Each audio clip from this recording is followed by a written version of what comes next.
If you can believe it, you can receive it. If you can conceive it, you can attain it. The most powerful tool that you have right now in your life, in your body, is your mind. That's why the enemy fights you in your mind. He fights you in your mind. For as a man thinketh in his heart, so is he. The devil doesn't have to tie you up for you to be bound. He just has to tie up your head with stress, with worry, with aggravation, with low self-esteem, with pettiness, with anger, with hostility, with rebellion. And he can make you physically sick because your mind is sick. You just have to get your mind out of trouble. Lay your hands on your head and say, give me a new mind. Give me a new mind means give me a new perspective. Give me a new perspective. Give me a new way of looking at my situation. Give me a new way of looking at my circumstances. Get my mind ready for this year, because when I get this year, there's going to be blessings. There's going to be miracles. There's going to be opportunities. Oh yes, there's going to be some struggles. There's going to be some challenges. There's going to be some tests. But even the struggles are an opportunity for me to show off the victory if my mind can handle the change. If you can get your mind out, you can get your money out. You can get your family out.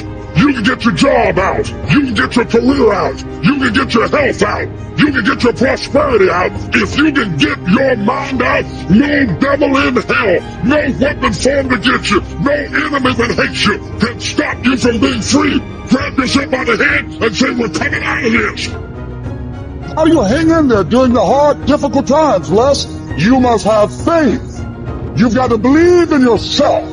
You've got to believe in your abilities.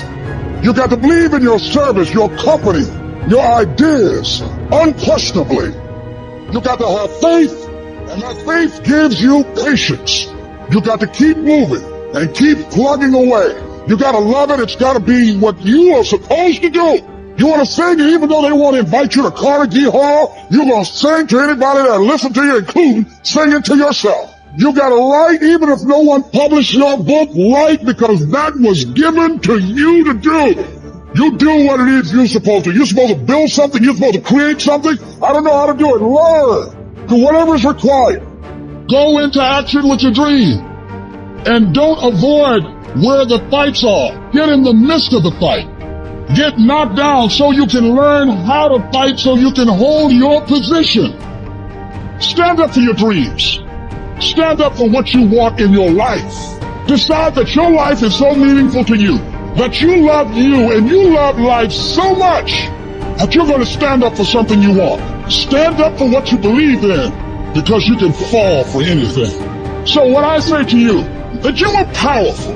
You have miracle-working power in your life right now. But you've got to work on yourself. You've got to develop yourself. You've got to talk to yourself day in and day out, selling yourself on you and on your potentials. And you've got to know that you are worth all of your effort. And that the key to your motivation, as you get a larger vision of yourself, is to know that you have something to give. Is to know that you have a reason for being in the universe at this point in time. Take that leap of faith, trust yourself, and believe that everything is going to be all right.